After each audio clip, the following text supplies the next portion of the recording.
আজকে কাঠের উনুনে আমাদের মাংস রান্না হবে, মুরগির মাংস। দেখো মাংস ধুয়ে নিয়েছি, আর এখানে শিলে বাটা মশলা পিষি বেটে দিয়েছে, কাঁচা পাকা লঙ্কা, আর এখানে আছে শুধু কাঁচা লঙ্কা বাটা, আর এখানে আছে জিরে বাটা আর আদা বাটা। শিলে বাটা মশলা দিয়ে কাঠের উনুনে মাংস রান্না হবে। আর এখানে আলু কেটে ধুয়ে নিয়েছি, টমেটো কেটে নিলাম, আর পিষি পেঁয়াজ রসুনটা কাটছে। আর এদিকে কাঠের উনুনটা দেখো ধরানো হয়ে গেছে। চলো কড়াইটা বসিয়ে দিই। কড়াইতে তেলও আগে থেকে দেওয়া ছিল একটু। চলো আলুগুলো একটু ভেজে নিই। উনানটা দেখো কি সুন্দর দপদপ করে জ্বলছে। কাঠের উনানে আজকে মাংস রান্না হবে। চলো আলুগুলো দিয়ে দিই ভাজার জন্য। জলের মধ্যে ডুবিয়ে রেখেছি আলুগুলো। চলো চলো পরিমাণ মতো একটু নুন দিয়ে দিই, হলুদটা একটু পরে দেবো।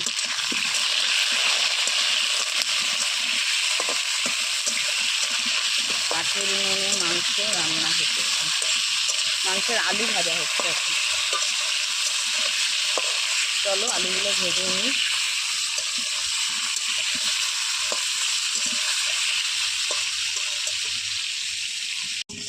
আলু ভাজা কমপ্লিট, এই দেখো। চলো আলুগুলো এবার তুলে ফেলি। একদম হলুদ দিয়ে লাল লাল করে ভেজে নিলাম আলুগুলো। চলো এবার তুলে ফেলি আলুগুলো। সব রকম মশলা দিয়ে মাংসটাকে মাখিয়ে নিচ্ছি।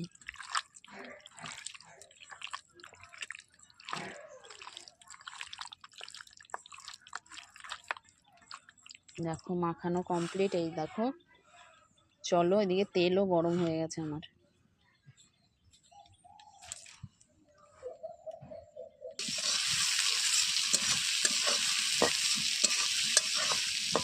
কড়াইতে তেল দিয়ে ফোড়নে তেজপাতা আর পেঁয়াজ দিয়ে দিলাম। দিয়ে চলো হালকা একটু নাড়াচাড়া করে ভাজা ভাজা করে নিই।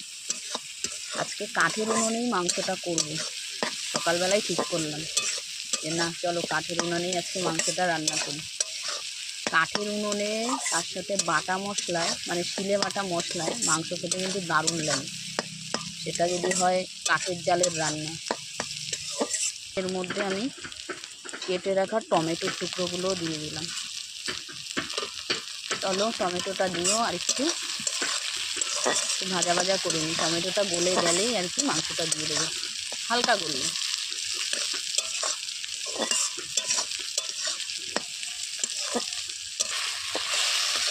ভাজা হয়ে গেছে, চলো এবার মাংসটা দিয়ে দিই।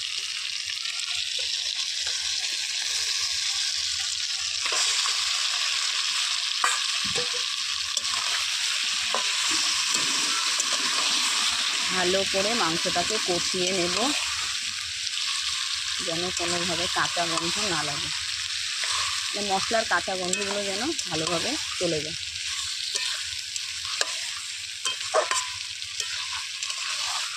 লাল লাল ঝাল ঝাল মুরগির মাংস কাঠের উনুনে।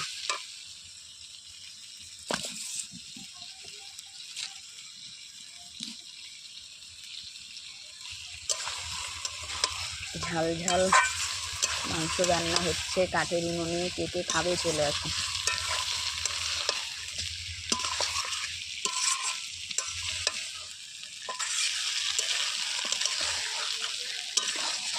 চলো ভালো করে কষিয়ে নিই মাংসটা।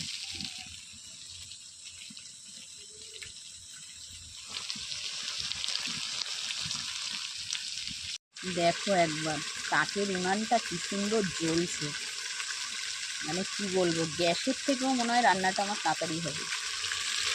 আর এদিকে মাংস প্রায় কষানো হচ্ছে। দেখো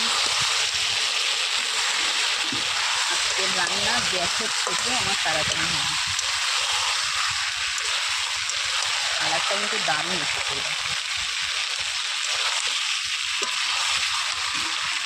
ক্যামেরায় কতটা বোঝা যাচ্ছে আমি ঠিক বলতে পারবো না, কিন্তু কালারটা দারুণ লাগছে। ভালোভাবে কষিয়ে নেবো। দেখো অনেকটা কষানো হয়েছে, আরও ভালো করে কষাবো।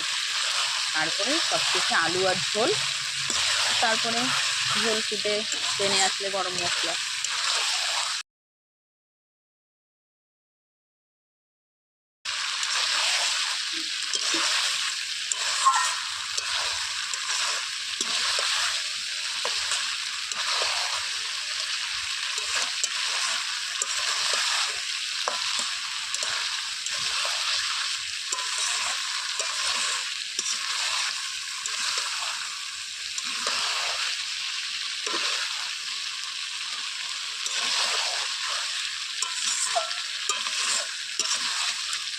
দারুণ লাগছে কালারটা দেখো।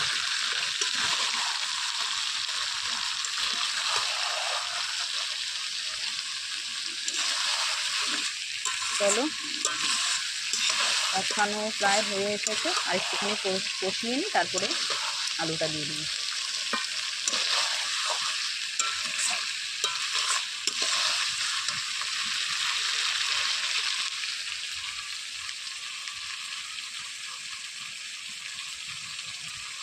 আর কাঠগুলো খুব শুকনো, খুব সুন্দর জ্বলছে।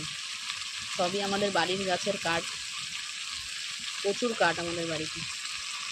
পুকুর পাড়ে এত গাছ, তার জন্য প্রচুর কাঠ হয়। কিন্তু কাঠে আমাদের সবসময় রান্না হয় না, শুধু ভাতটাই কাঠে করা হয়। বিশেষ করে ভাতটাই করা হয় কাঠে। আজকে আমার একটু ইচ্ছে হলো যে মাংসটা কাঠে রান্না করবো, তাই চলে আসছি। দেখো আমার মাংসটা কষানো হয়ে গেছে। এই দেখো খুব সুন্দরভাবে ভাজা ভাজা করে কষিয়ে নিয়েছি, এবং মাঝে আমি আবার আলুটাও দিয়ে দিয়েছি। চলো এবার অল্প করে একটু ঝোল অ্যাড করে দিই। অল্প করে ঝোল দিলাম, দিয়ে চলো এবার একটু নেড়ে দিই। একদম অল্পই দেবো ঝোল, মাংসটা একটু মাখা মাখা করেই রান্না করবো।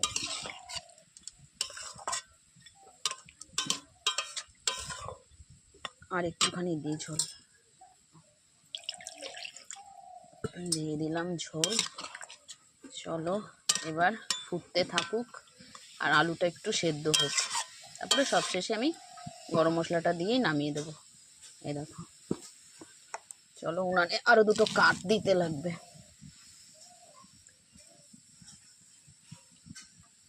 এখন একটু আগুনটা একটু কম কম করেই জাল দেবো, কারণ ঝোলটা অল্প তো একেবারে টেনে যাবে তাহলে।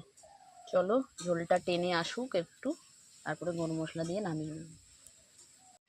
দেখো ঝোল ফুটে এসেছে, অনেকটা টেনেও গেছে। এই দেখো, চলো এবার একটু গরম মশলা দিয়ে দিই। এই দেখো খুন্তির মধ্যে নিয়ে নিলাম গরম মশলা, দিয়ে দিলাম গরম মশলা।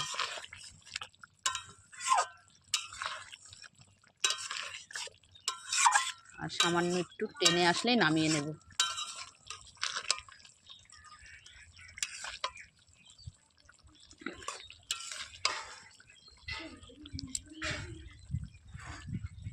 এখন আবার একটু হাওয়া দিচ্ছে দেখছি। চলো বন্ধুরা, রান্না প্রায় হয়ে গেছে, আর একটুখানি টেনে আসলেই নামিয়ে নেব। চলো হয়ে গেছে, এবার আমি ঝটপট একটা গামলার মধ্যে নামিয়ে নেব। চলো নামিয়ে ফেলি। দেখো বন্ধুরা, আমি মাংসটা নামিয়ে নিয়েছি। এই দেখো, কাঠের উনুনে লাল লাল ঝাল ঝাল মুরগির মাংস, সেটা আবার বাটা মশলায়। আমার রান্না কমপ্লিট। কে কে খাবে চলে আসো। আর এইদিকে দেখো আমার উনানটা এখনও জ্বলছে, এখনও কত আগুন উনানটাতে। এখন গরম জল করা হবে কাঠের উনানে। চলো তাহলে ভিডিওটা আজকে এখানে শেষ করছি। ভালো লাগলে লাইক কমেন্ট শেয়ার করো, আর পেজটা অবশ্যই ফলো করে দিও।